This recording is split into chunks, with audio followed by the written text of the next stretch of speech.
It's 2 a.m. You opened TikTok just to relax, and now you're 47 videos deep into ADHD content, convinced you've had undiagnosed executive dysfunction your whole life. You've screenshot 12 symptom lists, made a mental appointment you'll probably cancel, and somehow you feel both validated and more broken than when you started. Sound familiar? Okay, let me show you what this sounds like in my head in real time. I see a video that says, signs you might have anxiety. And I'm like, oh my gosh, I do that thing where I rehearse conversations. So I watch another one, and another. And suddenly I'm diagnosing myself with anxiety, ADHD, autism, attachment issues, and childhood trauma, all in one scroll session. And here's the thing. I tell myself, I'm just educating myself. This is good. I'm finally understanding why I'm like this. But 3 hours later, I feel more confused and more broken than before I started.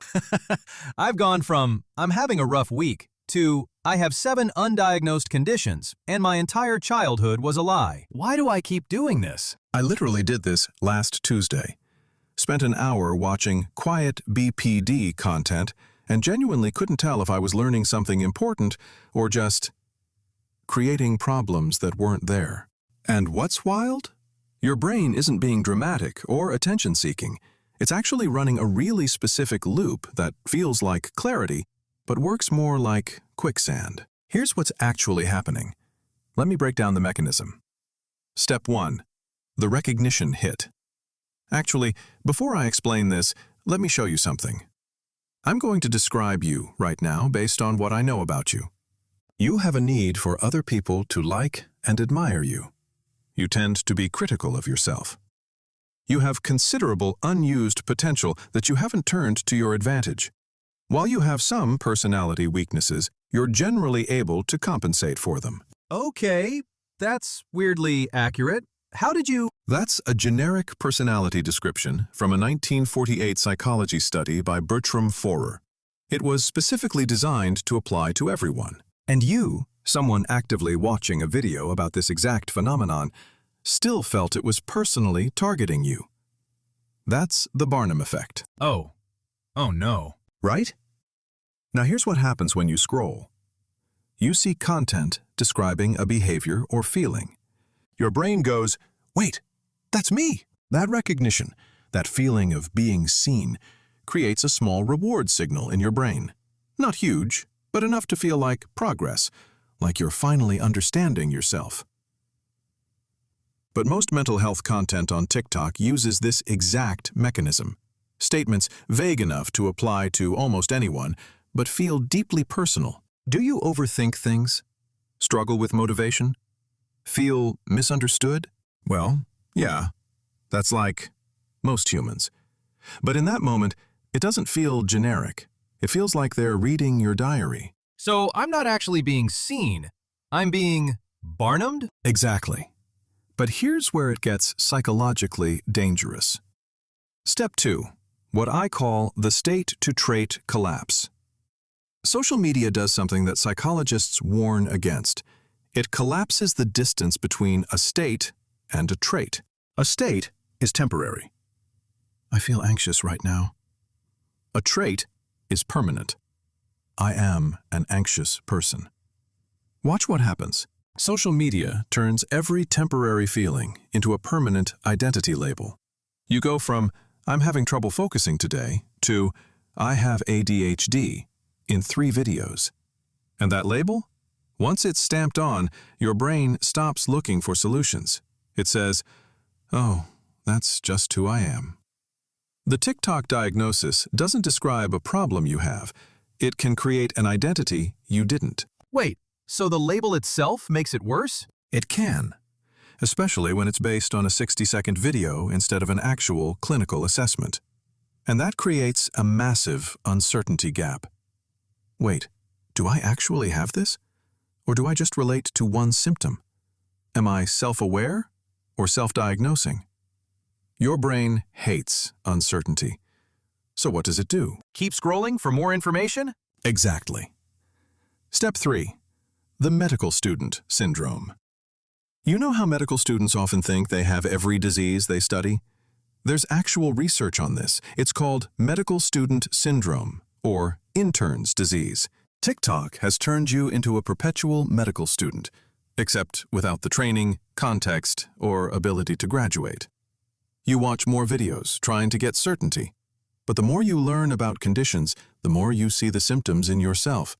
Not because you have them, because you're pattern matching everything you learn to your own experience. Oh no. So I'm not getting smarter about myself. I'm just getting better at finding problems? Kind of, yeah. And the algorithm makes it exponentially worse. Step 4. The Algorithmic Echo Chamber.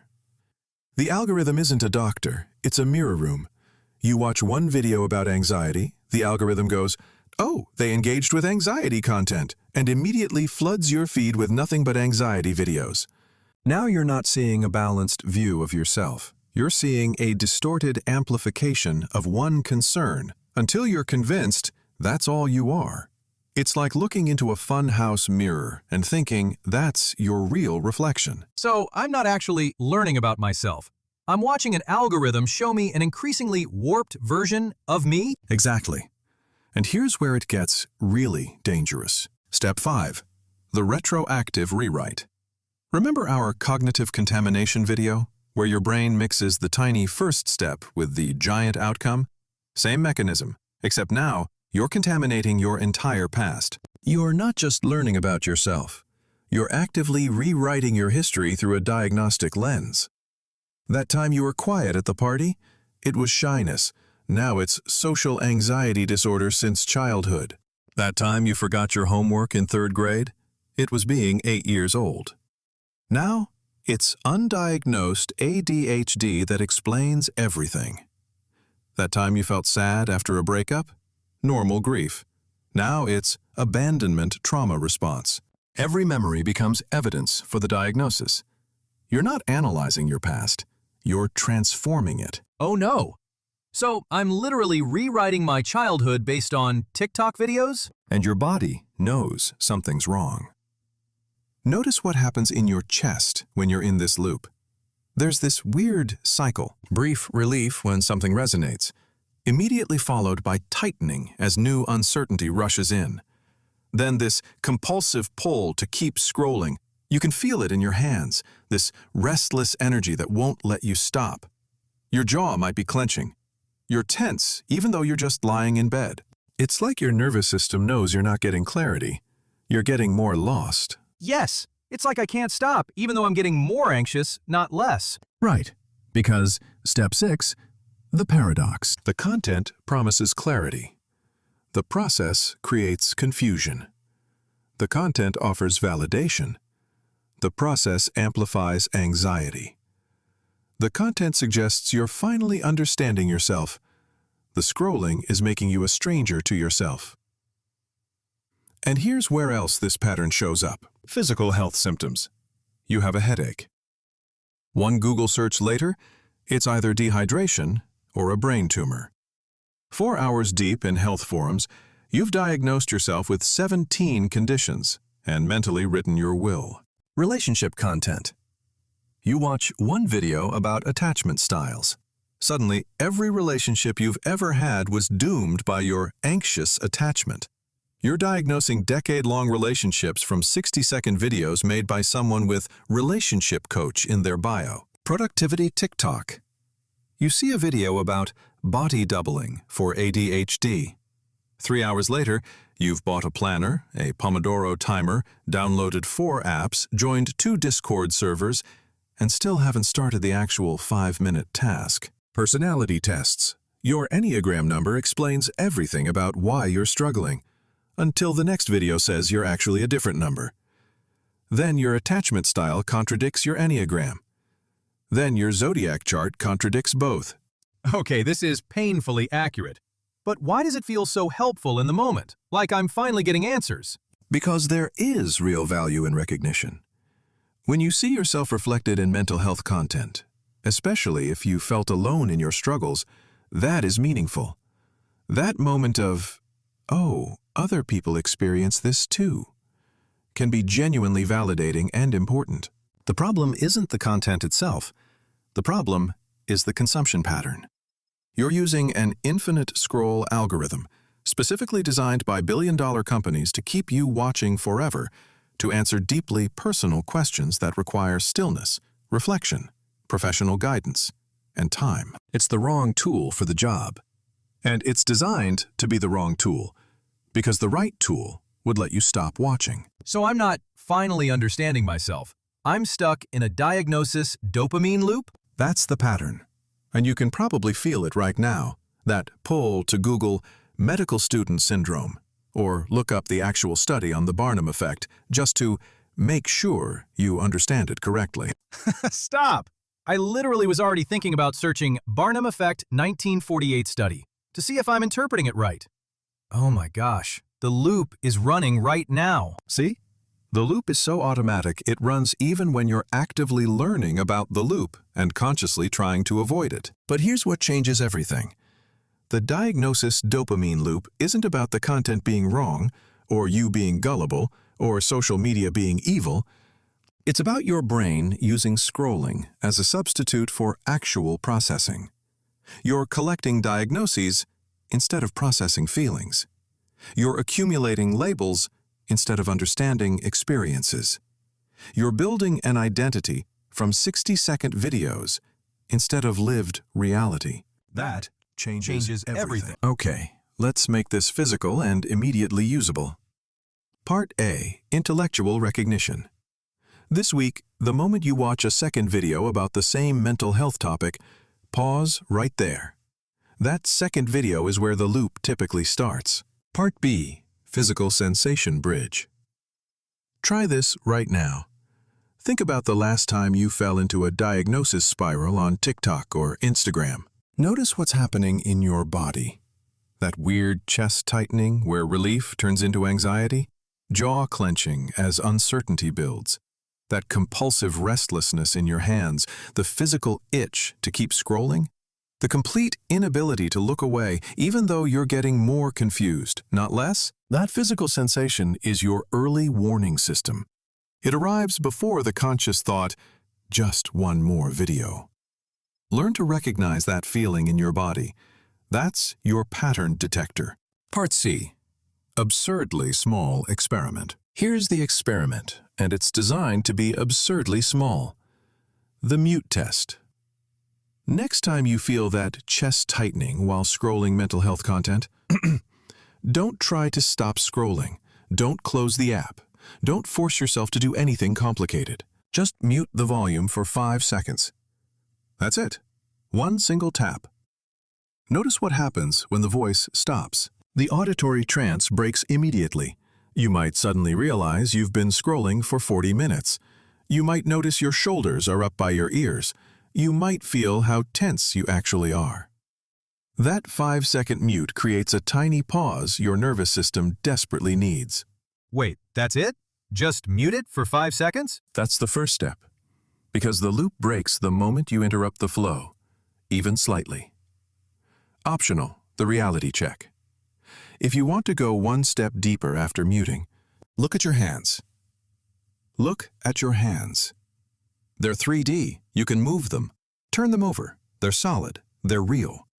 Now, look at the screen. It's 2D. It's pixels. It's light. It's not solid. Which one are you going to trust about who you are? The thing you can touch and move, or the thing that's designed to keep you watching ads? The algorithm lives in 2D. Your life happens in 3D. Sometimes you just need to remember which one is actually real. Okay, so mute for 5 seconds. Notice the body tension. Optionally, look at my actual hands to remember I'm real. Exactly. Absurdly small. Actually doable when you're in the loop and your executive function is already depleted from 47 videos. Here's this week's pattern spotting challenge.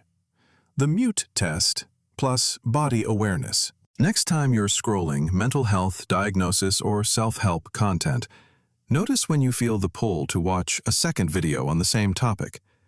Before you click, tap mute for just 5 seconds. Notice what happens in your body when the sound stops. Then tell us in the comments, what's your physical early warning signal for the diagnosis dopamine loop? Is it chest tightening, jaw clenching, Restless hands? Something else? What happened when you muted for 5 seconds? Did you keep scrolling, or did the trance break? Bonus, did you try the hands reality check? Remember, this isn't about never watching mental health content. Some of it is genuinely helpful, validating, and important, especially for people who felt alone in their struggles. This is about recognizing when education becomes a loop, when validation becomes anxiety, when understanding becomes identity crisis. And your body knows the difference before your mind does. And just to be clear, we're still going to fall into this loop sometimes, right? Oh, absolutely. I'll probably do it this Sunday, maybe even tonight after posting this video. The goal isn't perfection, or never watching mental health content again. The goal is recognition. The more you notice the pattern, especially the physical signals in your body, the more choice you have. You go from being trapped in the loop with no idea it's happening to seeing it run in real time. And that moment of seeing it, that split second of, oh, I'm doing the thing. That's the tiny aha. That's when you get your power back. One tiny aha at a time. One mute at a time. One moment of noticing at a time. And hey, if you found yourself trying to diagnose yourself with Diagnosis Dopamine Loop while watching this video, or planning to Google the Barnum Effect study the second this ends, or wondering if you have medical student syndrome, welcome to the club. We're all still practicing. The loop is that automatic. See you in the comments with your pattern discoveries and your stories of catching yourself mid-loop. Remember, the algorithm is 2D. You are 3D.